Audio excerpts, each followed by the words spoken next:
우리가 살아가는 삶은 특별한 사건을 경험하게 되고 그 특별한 사건들은 특별한 시간과 반드시 겹쳐 있습니다. 당연하죠. 우리는 시간 속에 살고 있기 때문에 그 시간 속에서 경험하게 되는 특별한 사건은 반드시 특별한 시간이 있다라는 것입니다. 아마도 그 예가 될 수 있는 것은 결혼기념일이겠죠. 늘 똑같은 시간이었지만 한 남자가 한 여자를 사랑하게 돼서 함께 한 가정을 이루기로 그렇게 결정하고 그리고 그것을 모든 사람들 앞에서 공표하는 그러한 결혼식이 맺어진 그날은 그 이후로부터는 아주 특별한 날이 됩니다. 그래서 그날 그냥 대충 구렁이 담 넘어가듯 넘어가면 큰일 납니다. 왜냐하면 특별한 날이 됐기 때문입니다. 결혼하기 전까지는 그날 그냥 아무렇게나 지나가도 상관없지만 결혼을 하는 순간, 그 특별한 사건을 맞이한 순간 그 시간은 아주 특별한 시간이 되는 것입니다. 여러분, 그런 측면에서 보면 오늘 6월 25일이죠. 우리는 6월 25일을 6.25 전쟁 또는 한국전쟁이라고 부르는데 그 한국전쟁이 일어난 지 73주년이 되는 날이 오늘입니다. 우리 부모 세대는 이 1950년 6월 25일을 기점으로 해서 한국전쟁 이전과 한국전쟁 이후로 그렇게 그 부모 세대의 삶을, 인생을 우리는 나눌 수 있다라고 봅니다.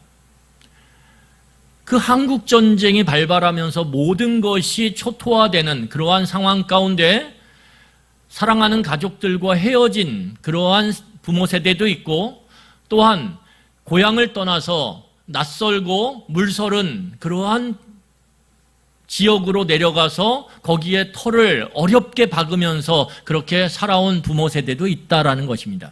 그 모든 삶의 지각 변동을 일으켰던, 그래서 이전과 이후의 삶이 전혀 달라진 그러한 기점이 어디냐? 이 6.25라고 하는 한국전쟁이죠. 그 전쟁을 기점으로 한 모든 삶의 변화가 일어났다라는 것입니다.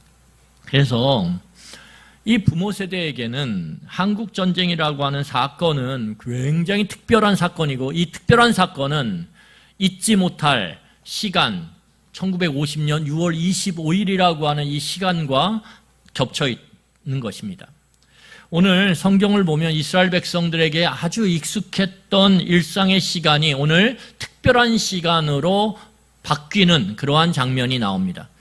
어제까지는 아주 그냥 일상적인 시간이었는데 특별한 사건을 경험하게 되면서 그 시간이 특별한 날로 뒤바뀌는 것입니다. 그 사건이 바로 오늘 우리가 함께 성경을 봤던 유월절과 무교절이죠. 오늘 유월절과 무교절이라고 하는 이 절기를 통해서 우리가 이 신약을 살아가는 하나님의 백성된 우리가 이것을 어떻게 생각하고 바라봐야 되는지, 어떤 의미로 우리가 우리의 삶에 담아내야 되는지 한번 같이 살펴보기를 원합니다. 왜냐하면 우리는 유월절을 지키지 않아요. 무교절을 지키지 않아요. 그럼에도 불구하고 이 유월절과 무교절에 담겨져 있는 하나님의 뜻은 어제도 오늘도 앞으로도 영원하신 그 하나님이시기 때문에 그 뜻은 여전히 하나님의 백성된 우리에게도 담겨져 있다는 것입니다. 도대체 그게 어떤 의미인지 한번 살펴보도록 하겠습니다. 여러분, 이스라엘의 원래 첫째 딸이 뭐냐면 티슐이에요. 굳이 우리가 그걸 외울 필요도 없고 굳이 암기할 필요도 없고 알 필요도 없어요. 그런데 그냥 이스라엘의 원래 첫째 달은 티슐이라고 하는 달이다 라고 하는 것을 알면 되고 그 달은 우리 계절로 치면 가을에 해당됩니다. 그런데 오늘 성경을 보면 하나님께서 놀랍게도 이스라엘 백성을 향해서 너희들이 일상적으로 그렇게 보냈던 첫 번째 달, 한 해의 첫 번째 달 티슐이를 이제는 첫 번째 달로 삼지 않고 첫 번째 달을 바꾸겠다라는 거예요. 오늘 성경을 보세요. 첫 번째 달을 바꾸라고 오늘 명령을 합니다. 2절을 보세요. 2절 보겠습니다. 오늘 본문 보세요. 이 달을 너희에게 달의 시작 곧 해의 첫 달이 되게 하고, 그러니까 하나님께서 이제 한 해의 시작인 첫 달을 바꾸겠다라는 거예요. 바꾸겠다.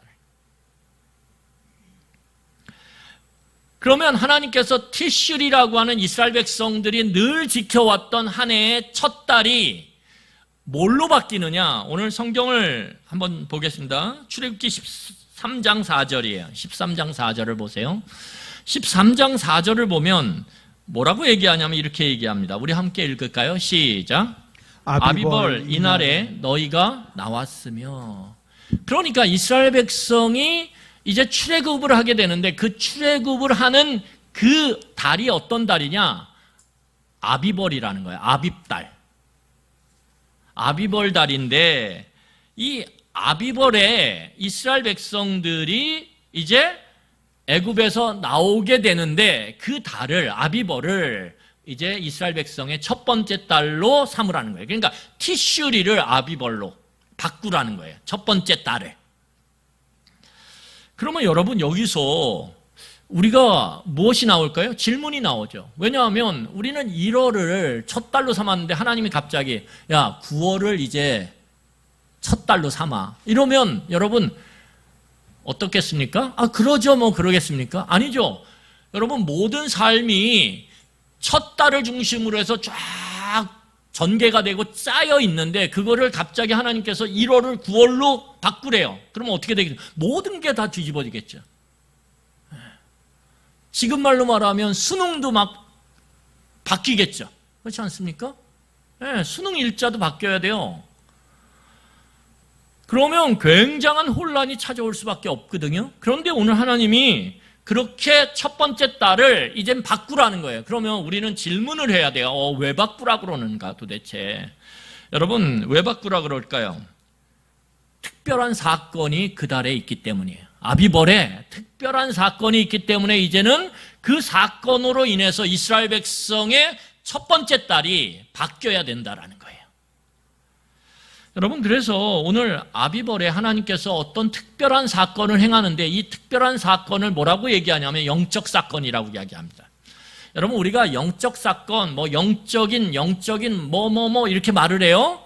영적인 일, 뭐 영적인 말씀, 영적인 뭐 우리의 마음 막 이렇게 영적이다 이렇게 말하는데 이 영적이라고 하는 의미가 뭐냐면 하나님과 깊이 관련돼 있다 이렇게 생각하시면 돼요.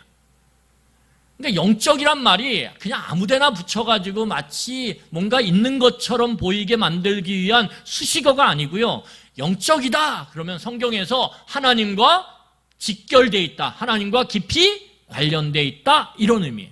그러니까 아비벌을 하나님께서 첫 번째 달로 그렇게 삼도록 이스라엘 백성들에게 명령하시는 이유는 뭐냐 하면 그 아비벌에 하나님께서 영적인 사건을 행하시기 때문에, 다시 말해서 하나님과 깊이 관련 있는 일을 행하시겠다라는 거예요. 그 일이 무엇입니까? 오늘 11절을 보세요. 11절을 보면 제가 11절 읽겠습니다.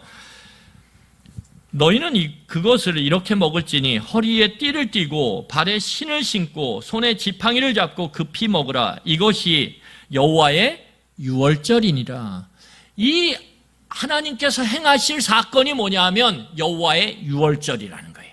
그리고 이것이 하나님과 깊이 연관되어 있는 영적인 사건이고 이 영적인 사건 때문에 하나님께서 이스라엘 백성에게 이제 첫 달을 아비벌로 바꾸라고 명령하신 거예요.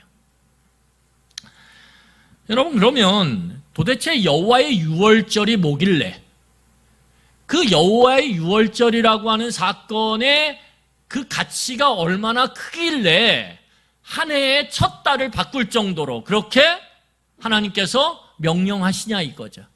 하나님과 얼마나 깊은 영적인 관계가 있길래 그 달을 그렇게 중요하게 오늘 여기시냐 이거예요. 자, 우리 본문 3절과 4절을 함께 읽도록 하겠습니다. 본문 3절과 4절이에요. 자, 3절과 4절 같이 읽겠습니다. 시작. 너희는 이스라엘 온 회중에게 말하여 이르라. 이달 열흘에 너희 각자가 어린 양을 취할지니 각 가족대로 그 식구를 위하여 어린 양을 취하되 그 어린 양에 대하여 식구가 너무 적으면 그 집의 이웃과 함께 사람 수를 따라서 하나를 취하며 각 사람이 먹을 수 있는 분량에 따라서 너희 어린 양을 계산할 것이며. 여러분 여기 보면 뭐가 나옵니까? 우리가 주목해야 될 단어가 있는데 취하는 거죠. 취하는 거. 취하라는 거예요. 뭘 취하냐면 오늘 성경을 보면 어린 양을 취하라는 거예요. 그러니까 여호와의 유월절이라고 하는 그 사건 속에 핵심이라는 단어가 뭐냐면 취하는 거예요. 뭘 취해요? 어린 양을 취하라는 거예요. 그러면 어린 양을 취해서 어떻게 하느냐? 오늘 성경을 쭉 읽어보면 어린 양을 취해요. 그래서 그걸 잡아요. 어린 양을 잡은 다음에 어떻게 하냐면 그 어린 양의 피를 문에 임방과 문설주에 어떻게 해요? 발라요. 피를 발라요. 문 테두리에 바르는 거예요. 바르고 바른 다음에 어떻게 하냐면 그 잡은 어린 양의 고기는 먹어요. 구워서. 그 다음에 고기가 남으면 어떻게 됩니까? 불살라 없애요. 그러니까 이 여호와의 유월절이라고 하는 이 특별한 사건 가운데 그 중심에 있는 게 어린 양이고 어린 양을 취해서 그것을 잡고 그 피는 문설주와 임방에 바르고 고기는 가족이 모여서 함께 먹고 남은 고기는 다 태워버리라는 거예요. 이게 유월절 어린 양의 그 유월절에 여호와의 유월절에 행할 일이라는 거죠. 그런데 이 어린 양, 그 사건의 핵심이 되는 어린 양의 조건이 있어요. 자, 5절을 보세요. 어린 양이 핵심인데 그 어린 양이 반드시 갖춰야 될 조건이 있어요. 5절을 보면 이렇게 나옵니다. 너희 어린 양은 흠이 없고 일련된 수컷으로 하되 양이나 염소 중에서 취하고. 오늘 성경을 보면 중요한 게 무엇입니까? 흠이 없어야 된다는 거예요. 일련된 어린 흠이 없는 수컷 양이어야 되는데 여기서 핵심은 흠이 없어야 된다는 거예요. 흠이 없어야 된다. 그리고 또 하나의 핵심이 나오는데 우리가 읽었던 3, 4절을 다시 보세요. 3, 4절을 보면 그 3, 4절에 이렇게 나옵니다. 제가 다시 읽을게요. 한번 보세요. 너희는 이스라엘 온 회중에게 말하여 이르되 이달 열흘에 너희 각자가 어린 양을 취할지니 각 가족대로 그 식구를 위하여 어린 양을 취하되 그 어린 양에 대하여 식구가 너무 적으면 그 집의 이웃과 함께 사람 수에 따라서 하나를 취하며 각 사람이 먹을 수 있는 분량에 따라 너희 어린 양을 뭐 하라고요? 계산하라는 거예요. 그러니까 오늘 우리가 이 특별한 그 해의 첫 달을 바꿀 정도로 아주 특별한 이 여호와의 유월절이라고 하는 사건 속의 핵심인 어린 양, 그 어린 양은 어떻게 해야 됩니까? 흠이 없어야 된다는 게 중요해요. 또 하나는 그 어린 양이 흠이 없는 어린 양을 잡을 때 만약에 우리 가족 수가 어때요? 적어요. 그러면 어린 양 하나를 잡으면 남겠죠. 그러면 그걸 남기지 말고 옆집하고 같이 해가지고 어떻게 해요? 같이 먹으라는 거예요. 그러니까 여기서 중요한 게 뭐냐면 그 흠 없는 어린 양을 철저하게 계산해서 그 여호와의 유월절에 참여하는 사람들 중에 참여는 했는데 고기가 없어.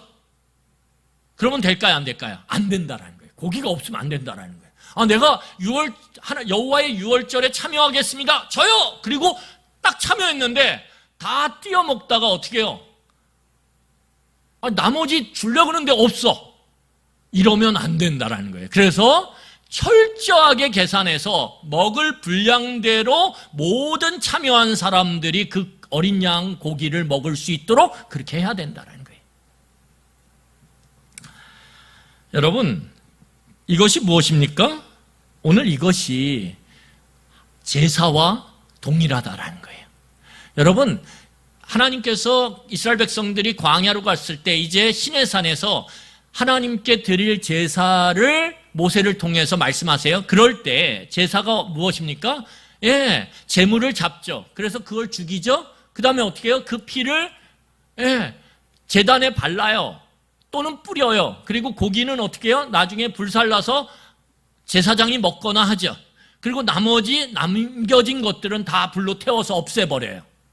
여러분, 오늘 이 여호와의 유월절에 행하는 이건 뭐냐면 하나님께서 말씀하실 속죄 제사와 동일하다라는 거예요. 속죄 제사와. 자, 그런데 이 속죄 제사를 그러면 하나님께서 왜 여호와의 유월절 날 행하라고 하느냐? 여러분 12절과 13절 읽겠습니다. 12절과 13절 때문에 그래요. 자, 우리 12절 13절 같이 읽겠습니다. 시작. 내가 그 밤에 애굽 땅에 두루 다니며 사람이나 짐승을 막론하고 애굽 땅에 있는 모든 처음 난 것을 다 치고 애굽의 모든 신을 내가 심판하리라. 나는 여호와라. 내가 애굽 땅을 칠 때에 그 피가 너희가 사는 집에서 너희를 위하여 표적이 될지라. 내가 피를 볼 때 너희를 넘어가리니 재앙이 너희에게 내려 멸하지 아니하리라. 왜 그래요?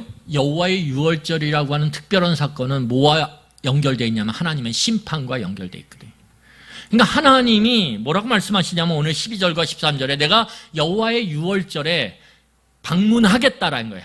하나님이 신방하겠다라는 거예요. 근데 하나님이 신방을 할 때 어떻게 됩니까? 이 여호와의 유월절에 하나님께서 말씀하신 흠없는 어린 양을 잡아서 그것을 문설주와 인방에 바르고 그 고기를 같이 나누어서 먹은 그 집은 어떻게 하겠다라는 거예요? 그 심판을 면하게 하겠다라는 거예요. 그런데 이 하나님의 말씀을 허투루 여기고 이 어린 양, 흠없는 어린 양을 잡아서 그 피를 문설주와 인방에 바르지 않은 채 그 고기를 먹지 않은 집은 하나님께서 누구든 그 집, 남녀노소, 빈부, 귀천을 다 떠나서 그게 이스라엘 백성이든 그게 애굽 백성이든 상관없어요. 다 떠나서 하나님의 이 말씀에 따라 행하지 않은 집은 하나님이 신방하시면 그 심판이 그 집에 뭘 준다라는 거예요? 죽음을 준다라는 거예요. 여러분, 이게 하나님이 여호와의 유월절을 행하도록 명령하셔요. 왜요? 이 사건을 통해서 생명과 죽음이 갈라지기 때문에. 그리고 그 생명과 죽음의 핵심이 무엇입니까? 흠없는 어린 양의 피죠.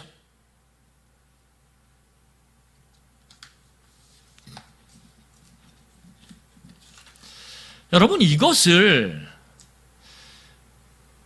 만약에 그냥 들으면 어떻게 될까요? 에이, 그런 게 어딨어. 그렇게 이해하게 할 수 있어요. 만약에 이것을 애굽 백성들 또는 바로가 그냥 들었다라면 어떻게 될까요? 무슨 세상에 말도 안 돼. 당연하죠. 당연하죠.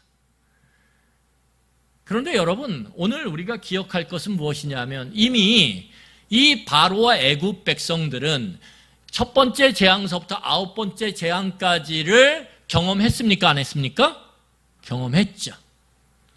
그 9가지의 그 놀라운 점증되어지는 그러한 강력한 하나님의 심판 가운데서, 재앙 가운데서 그들이 경험한 것이 뭐예요? 하나님의 말씀이 실제가 되는, 모세를 통해 전해진 하나님의 그 말씀이 에이, 그런 게 어디 있어? 나일강이 무슨 피로 변해? 아니요. 하나님의 말씀이 모세를 통해서 선포되었을 때 그 말씀이 땅에 떨어져서 그냥 허투루 없어진 게 아니라 다 실제가 됐다라는 거예요.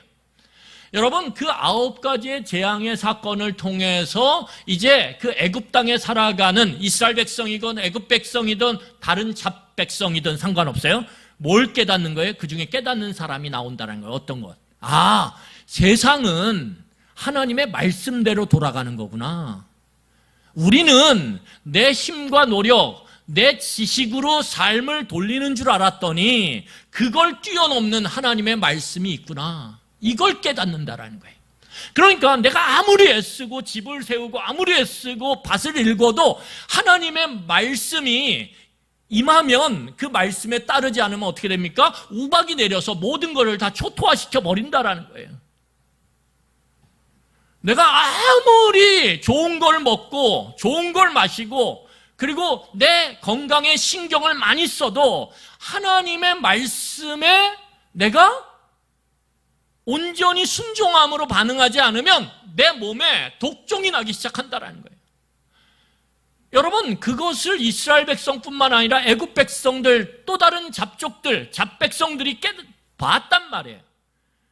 그걸 통해서 뭘 깨닫는 것입니까? 아, 세상은 내 능력으로 돌아가는 게 아니다. 사람의 능력으로 돌아가는 게 아니다. 뭐예요? 세상을 돌리는 또 다른 존재가 있다. 그 존재가 오늘 누구라고 얘기하냐면 성경은 하나님이시다. 창조주 하나님이시다. 그러면 그 창조주 하나님께서 이 모든 세상의 주인이시라면 그 창조주 하나님의 세상에 대한 관점으로 세상은 돌아가게 돼 있는 거예요. 이해가 되십니까? 여러분, 각 가정마다 가정의 분위기와 문화가 달라요. 어떤 집은 밥을 먹을 때 모든 가족이 둘러앉아서 식탁에 먹어요. 그런데 어떤 집을 가면은요, 지금은 그런 집 없겠죠. 그런데 제가 어렸을 때만 해도 어떤 집에 가면 상이 2개로 나눠져요. 3개로 나눠져요. 그래서 어떻게 합니까? 할아버지만 따로 드시는 상이 있어요. 그리고 남자들이 먹는 상이 있고 여성들이 먹는 상이 있어요. 그렇죠? 지금은 그러면 큰일 나죠. 그 반찬이 달라. 그런데 여러분, 거기 친구 집에 그런 문화, 식탁 문화가 있는, 밥상 문화가 있는 집에 방문을 했어요. 그리고 거기서 어떻게 합니까? 제가 거기서 탁 일어나는 거예요. 밥 먹는데. 이런 게 어디 있습니까? 아니, 무슨 지금 백주대낮에 아니 상을 3개로, 이건 말이 안 됩니다. 그러면 저는 그 자리에서 쫓겨나요. 당연하지 않습니까? 전 손님인데. 이것은 그 할아버지의 세계관 속에서 만들어낸 문화라는 거예요. 거기에 따르지 않으면 어떻게 됩니까? 밥을 먹어요, 못 먹어요? 못 먹죠. 못 먹죠. 여러분, 마찬가지예요.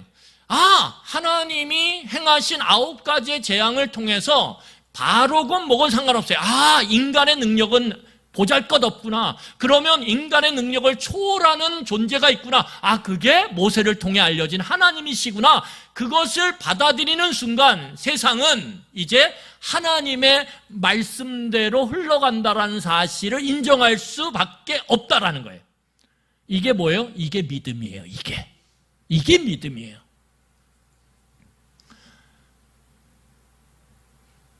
그래서 오늘 하나님께서 어린 양, 흠없는 어린 양을 잡아. 그래서 문설주와 임방에 그 피는 바르고 가족 수대로 잘 계산해서 그 여호와의 유월절에 참여한 사람들이 그 어린 양을 한 사람도 먹지 못한 사람이 없도록 다 나눠서 분량대로 함께 먹어. 여러분, 이것이 하나님의 세상에서는 하나님의 법칙이에요. 여기에 어긋나면 어떻게 됩니까? 여기서 벗어나면 이것에 참여하지 못한 그 하나님의 심판에 해당되는 죽음에 우리는 놓일 수밖에 없는 거예요. 여러분, 오늘 그 말을 하는 것입니다. 그래서 중요한 것은 무엇이냐면, 자, 보세요. 여러분, 우리 11절이에요. 11절. 자, 11절. 우리 11절 같이 읽겠습니다. 시작. 너희는 그것을 이렇게 먹을지니 허리에 띠를 띠고 발에 신을 신고 손에 지팡이를 잡고 급히 먹으라. 이것이 여호와의 유월절이니라. 여러분, 오늘 거기 보면 뭐라고 얘기하냐면 11절에 너희는 그것을 먹을지니, 어린 양이죠. 흠없는 어린 양.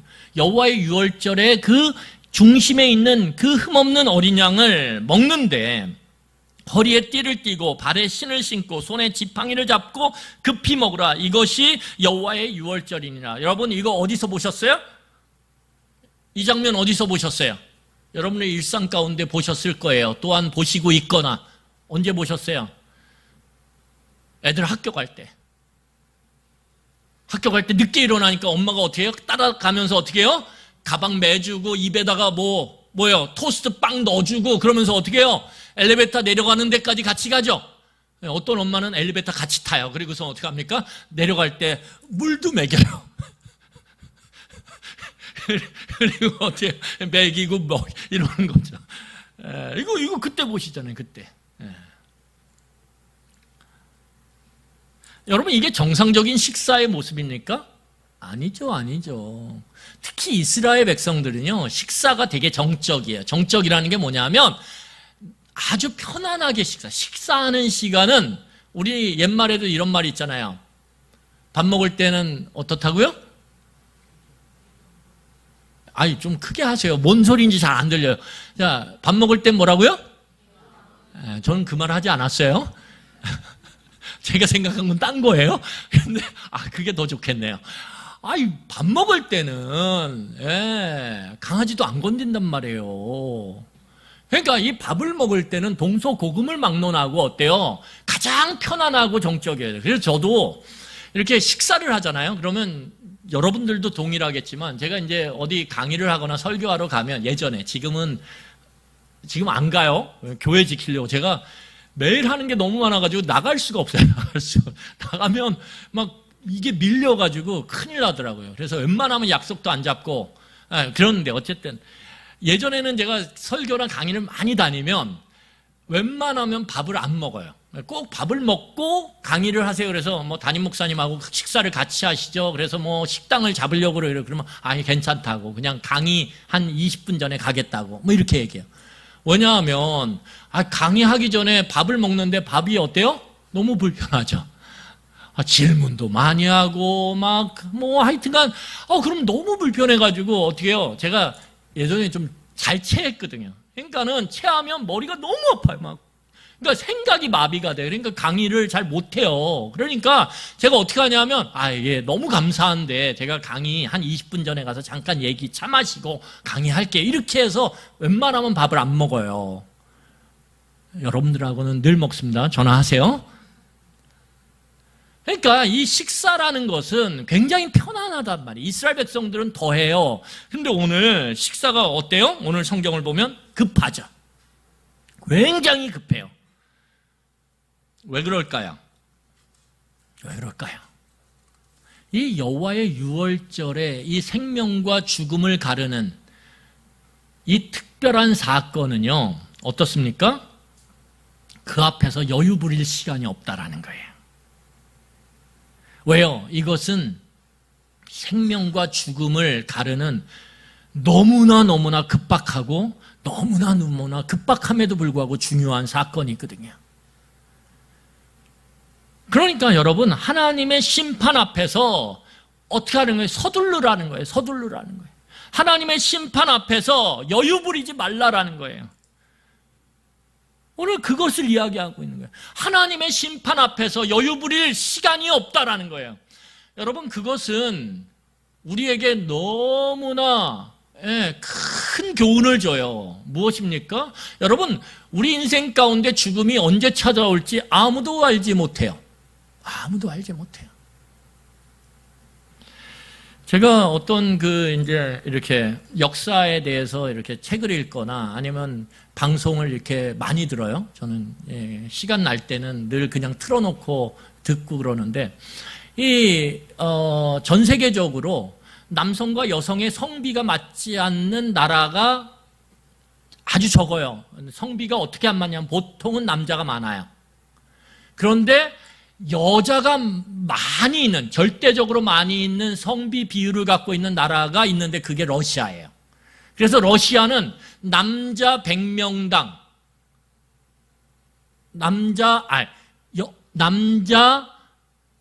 여자 100명당, 죄송해요. 여자 100명당 남자가 몇 명이냐면 80명 정도 돼요. 그러니까 여러분, 기본적으로 몇 명은 만약에 한다 그러면 결혼을 못 할까요? 20명, 여성은 결혼을 못 해요. 그래서 지금 러시아에서는 일부 다처제를 해야 되나? 이런 얘기가 공공연하게 나와요. 왜냐하면 결혼을 하고 싶어도 못하는 여성들이 많은 거예요, 너무. 살짝 들으면서 부러운가요?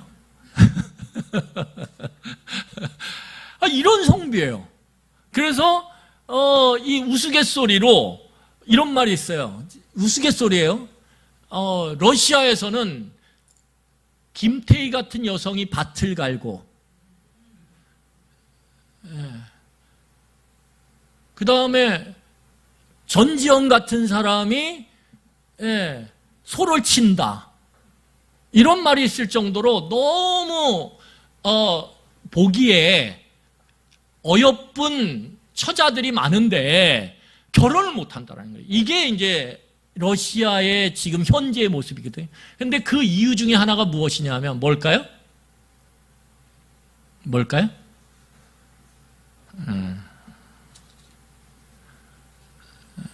술을 많이 마셔요. 보드카가 40도 이상이라 그래요. 술 때문에 남자들이 많이 죽는 거예요. 이 러시아의 문화 가운데 마초 문화가 있거든요. 마초 문화.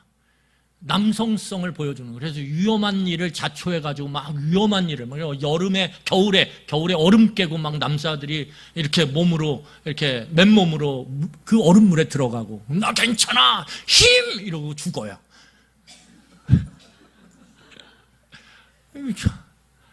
마초 문화 중에 술, 보드카. 워낙 추워서 그렇기도 하지만 40도 이상은 술 아니야. 그리고 이 보드카가 40도 이상이에요. 그래서 불 붙이면 불이 활활활 붙어요. 근데 그거를 막 벌컥벌컥 마셔요. 벌컥벌컥. 그래가지고 술 때문에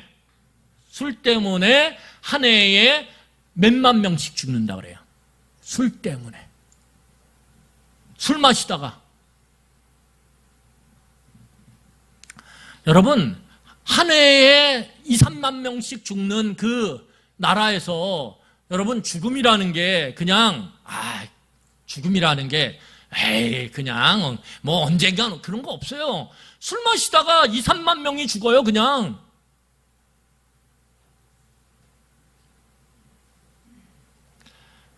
여러분, 우리의 인생 가운데 쉽게 말하면 죽음이라는 건 너무나 갑자기 찾아온다는 거예요. 그 죽음 앞에서 우리의 영원한 생명과 죽음을 가르는 이 문제에 대해서 어떻게 해요?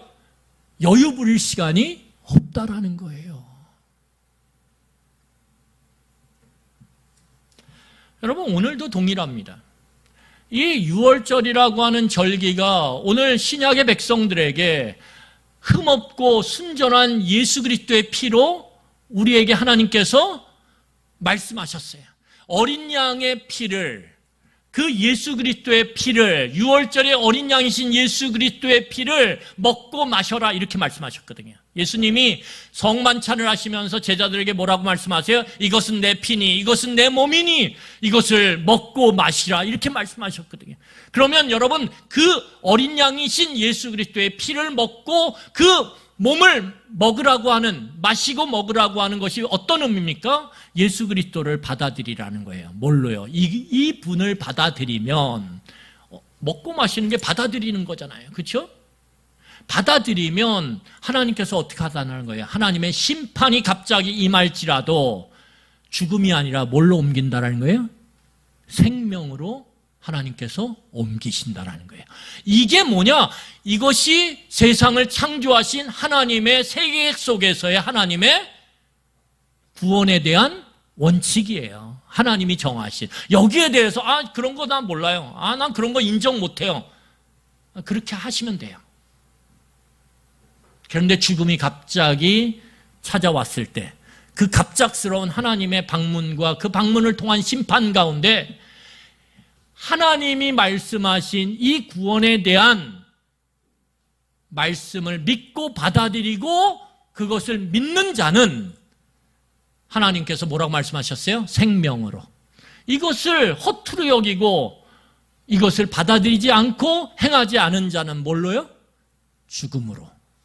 그렇게 나누어진다라는 거예요. 그리고 그것이 오늘 이 여호와의 유월절의 실제의 모습으로 그렇게 이루어져요. 여러분, 또 하나는 오늘 성경을 보면 이제 무교절에 대해서 이야기합니다. 무교절에 대해서요. 우리 한번 보도록 하겠습니다. 여러분, 16절입니다. 16절 우리 같이 읽겠습니다. 16절 같이 읽겠습니다. 시작. 너희에게 첫날에도 성회요 일곱째 날에도 성회가 되리니 너희는 이 두 날에는 아무 일도 하지 말고 각자 먹을 것만 갖출 것이니라. 여러분, 오늘 성경을 보면 이 무교절이라고 하는 절기에 있어서 그 절기는 일주일, 7일이에요. 그런데 이 7일 동안 뭘 해야 되냐면, 자, 6월절이 그 밤이, 6월절은 그 밤이 지나가는 거예요. 그 하나님의 방문, 심판의 그 방문하는 그 밤이 지나가면 어떻게 해요? 생명과 죽음이 나누어져요. 그것은 하나님의 말씀을 받아들여서 순종했느냐, 받아들이지 않고 거부했느냐, 불순종했느냐에 따라 나누어지는 거예요. 그리고 나서 일주일이 이제 시작되는데 그게 무교절이에요. 자, 무교절에 15절을 보세요. 제가 15절 읽겠습니다. 15절 보면 너희는 이레 동안 무교병을 먹을지니 그 첫째 날에 누룩을 너희 집에서 제하라. 무릇 첫날부터 일곱째 날까지 유교병을 먹는 자는 이스라엘에서 뭐하리라? 끊어지리라. 여러분, 이 무교절, 6월절의 밤이 지나고 이제 생명을 얻게 된 사람들이 지켜야 되는 이 일주일간이 무교절인데, 이때에 뭘 먹어야 되냐? 뭘 먹습니까? 오늘 성경을 보니까 무교병. 무교병이라는 게 뭐예요? 누룩, 효모를 넣지 않는 빵을 의미해요. 여러분, 그러면 왜 이 누룩을 넣지 않는 빵을 먹으라고 얘기하느냐? 왜일까요? 여러분, 예수님께서는 이 누룩을 뭐라 그러냐 하면 그 당시에 예수님 시대 때 종교 지도자들을 향해서, 그들을 향해서 뭐라 그랬어요? 누룩을 가진 자라고 그렇게 일갈하셨단 말이에요. 거기에서 누룩은 무엇입니까? 위선을 이야기해요. 위선. 종교 지도자들의 위선을 예수님께서 뭐라고 표현하셨냐면 누룩과 같다 이렇게 말씀하셨단 말이에요. 여러분, 사도 바울은 뭐라고 얘기했냐면 누룩은 악하다 이렇게 얘기했단 말이에요. 그러면 누룩 입장에서는 억울하잖아요. 그렇죠? 빵을 맛있게, 무교병 진짜 맛없습니다. 누룩 넣어야 맛있어요. 그렇죠? 그러면 빵을 맛있게 만드는 누룩 입장에서는 억울하잖아요. 그럼 왜 그렇게 말씀하셨냐? 상징으로 말씀하신 거죠. 이 누룩이 뭐냐 하면 위선과 악인데, 어떤 의미에서 위선과 악이냐? 누룩은 원래 실제의 모습보다 어떻게 만들어요? 부풀게, 크게 만들어요. 이 누룩이라고 하는 특성이 예수님께서 보실 때도 그렇고 사도 바울이 볼 때도 이게 원래 실제의 크기보다 훨씬 더 부풀게 만들어요. 이게 위선이라는 거예요. 이게 악이라는 거예요. 여러분, 그런 측면에서 오늘 이 무교절에 누룩을 없이 한 빵을 먹으라고 하는 이 의미는 무엇이냐면 우리의 삶에 뭐예요? 하나님의 그 심판 가운데 생명을 얻은 하나님의 진짜 백성은 그 삶에 뭘 제거하라는 거예요? 누룩을 제거하라는 거예요. 누룩을 제거하는 거예요. 위선을 제거하고 악을 제거하는 그러한 삶을 살아야 된다라는 것을 오늘 의미하고 있는 거예요. 그리고 오늘 16절을 보세요. 16절을 보면 그 부패함을 제거하고 거룩함 가운데 살아가는 것이 하나님의 구원을 받은 생명을 얻게 된 그 6월절을 통과한 하나님의 백성의 삶의 모습이라면 오늘 16절에 이렇게 이야기합니다. 제가 다시 읽겠습니다. 16절 보세요. 너희에게 첫날에도 성회요 일곱째 날에도 성회가 되리니 너희는 이 두 날에는 아무 일도 하지 말고 각자 먹을 것만 갖출 것이니라. 여러분, 일주일인데 그 일주일의 시작과 끝이 뭡니까? 성회죠. 이해가 되십니까? 성회라는 게 뭐예요? 예배예요. 지금 말로 말하면. 그러면 구원받은 자가 이제 뭘로 시작하는 거예요? 예배로 시작하는 거예요. 뭘로 끝나는 거예요? 예배로 끝나는 거예요. 여러분, 우리의 일상의 삶은 며칠로 구분됩니까? 7일, 일주일로 구분되죠. 오늘 이 무교절의 7일이라는 건 구원받은 자가 살아가는 일상의 삶의 시간을 의미해요. 일주일. 우리는 일주일 단위로 움직여요. 여러분, 저는 일주일 단위로 정말 빈틈없이 똑같아요. 똑같아요. 어제가 오늘 같고, 오늘이 내일 같고, 지난주가 이번 주 같고. 그래서 어떤 날은 시간 가는 걸 몰라요. 와, 정말 똑같아요. 제가 그런데 어저께 너무 억울했어요. 너무 억울했어요. 엄청. 내가 정말 일주일 가운데 어저께처럼 억울했던 적이 없어요. 제가 토요일 날은 금요일 날 저녁 늦게 이제 세계 태권도 선교회라고 거기 가서 설교를 하고 오거든요. 그분들을 제가 섬기는데 설교하고 와서 토요일 날 이게 금요일 날 11시에 가요. 밤 11시에. 해가지고 이제 오면 뭐 이렇게 정리하고 그러면 새벽 2시예요. 토요일 날 새벽 2시. 그러면 제가 잠을 좀 토요일 날은 좀 여유 있게 자거든요. 새벽 기도 때문에 이렇게 좀 일찍. 그래서 한 10시까지 자요. 늦으면 11시까지 자고 이제 교회 나와가지고 이제 설교 마무리하고 다 한단 말이에요. 저한테는 그게 너무 꿀 같은 시간이에요. 정말 행복해. 그날만 기다려요. 제가 토요일 날, 저한테 토요일 날 오전에 전화하지 마세요. 토요일 날 오전만 너무 기다리는데 제 아내가 어디를 갈 일이 있었어요. 그런데 제가 교회에서 분명히 얘기했어요. 여보, 그거 갖다 줘. 그런데 요즘에는 깜빡깜빡 하는 거예요. 그래가지고 그걸 못 챙겼어요. 아침에 제 아내가 일찍 일이 있어서 나가는데 저한테 그러는 거예요. 여보, 그거 갖고 왔어. 아이고, 안 갖고 왔죠. 이제 제가 거기서 어떻게 행동해야 돼요? 당신이 가다가 챙겨가. 이러면 어떻게 될까요? 어떻게 될까요? 저 여기 없습니다, 오늘. 그래서 제가 어떻게 했냐면, 새벽 6시 반에, 6시 50분에, 바로 용수철처럼 침대에서 일어났어요. 제가 용수철처럼 침대에서 일어났어요. 그리고 아무 말 없이, 여보, 가자! 내가 운전할게. 그리고서 어떻게 했어요? 제가 차로 갔어요. 그래서 막 와서, 여보, 잠깐만 기다려, 여기. 잠깐만 기다려. 외곽을 잠깐 탔어야 되거든요, 제 아내가. 그래서 제가 어떻게 했냐면, 용수철처럼 올라왔어요, 3층까지. 감동은 안 하시는군요. 그럼 어떻게 하냐면, 그것을 갖다가 제 아내한테 바로 넘겨주면서, 여보! 이렇게 하면 안 돼요. 여보, 잘 가요! 이렇게 해가지고 보냈어요. 제가 여기서 몇 시에요? 여기 7시 10분이더라고요. 토요일 날. 제가 어디 있어야 돼요? 집 침대에 있어야 되는데 얼마나 억울한지. 제가 여기 잠옷실에 들어가지고 그 딱딱한 데 누웠는데 잠이 안 와요. 너무 아파가지고 여기가 이렇게 하다가 일어나서 설교 준비했어요. 뭐 여러분 일이 아니니까 그렇게 마음 아파하는 것 같진 않아요. 저는 무지하게 아픈데. 일주일의 삶 가운데 이게 이제 이렇게 돌아가는 거예요. 그래서 예배가 앞뒤로 있는 거죠, 예배가. 그렇죠? 일주일의 삶이 쫙 돌아가는 거예요. 일주일의 삶. 제 일주일의 삶 얘기하다가 어저께 억울한 일이 마음에 맺혀가지고 지금 얘기한 거예요. 여러분, 중요한 것은 무엇입니까? 잘 들으세요. 우리 말씀 정리할게요. 여러분, 이스라엘 백성들에게 무교절은 그 안에서 누룩으로 상징되는 위선과 거짓을 제거하도록 하나님께서 말씀하세요.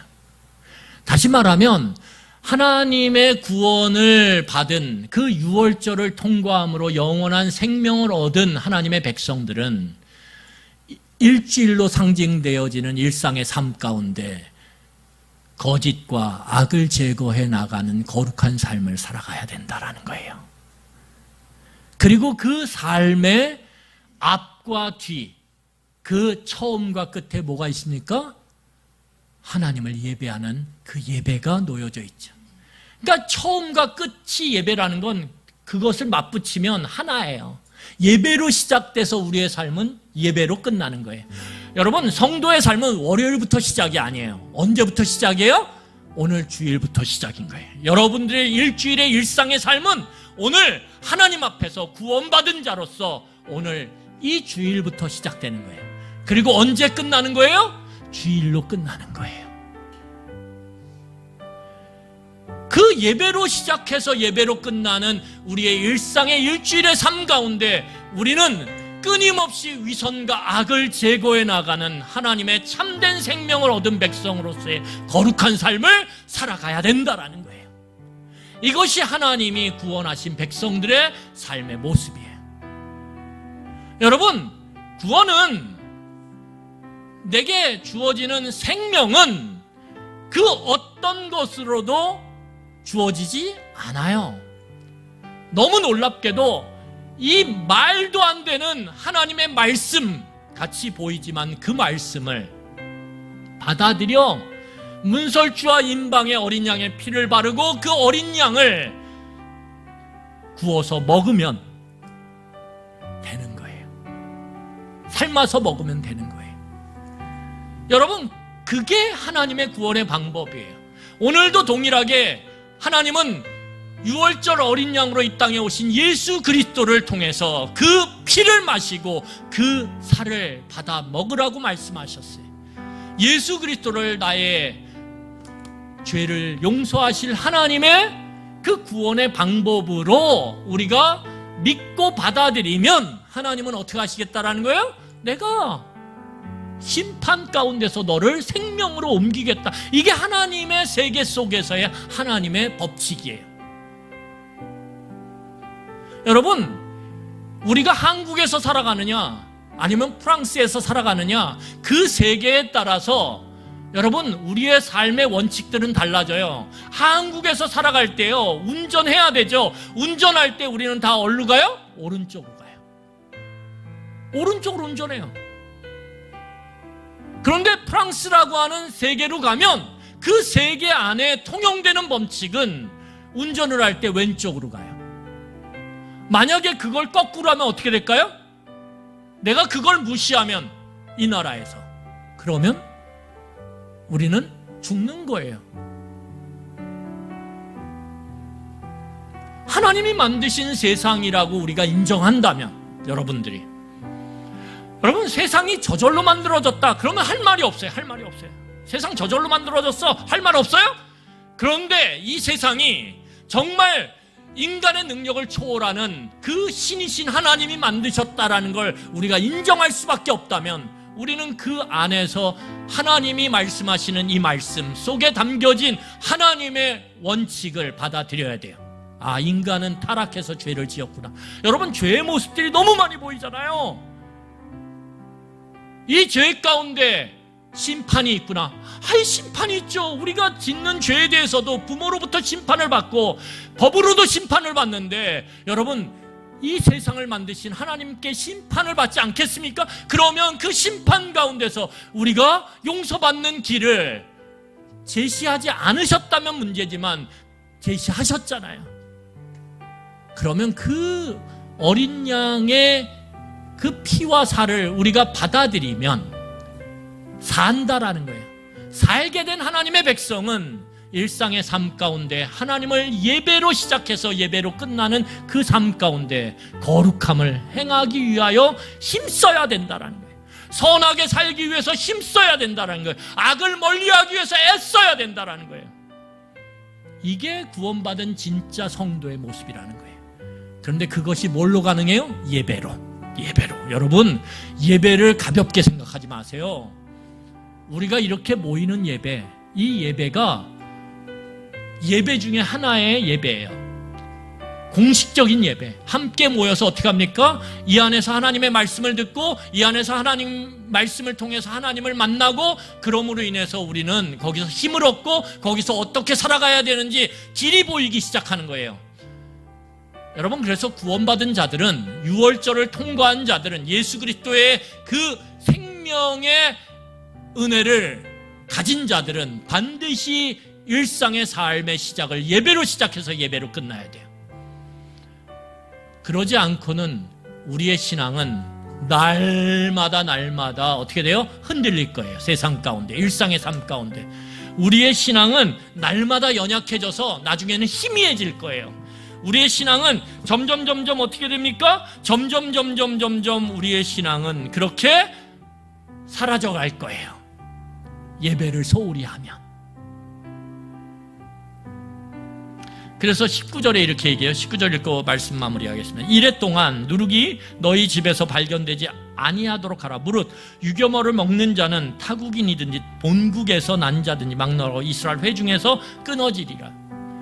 여러분, 일상의 삶의 거룩함을 유지하지 않으면 우리는 하나님의 백성에서 끊어진다라고 오늘 얘기해요. 그 시작이 뭘래요? 예배로.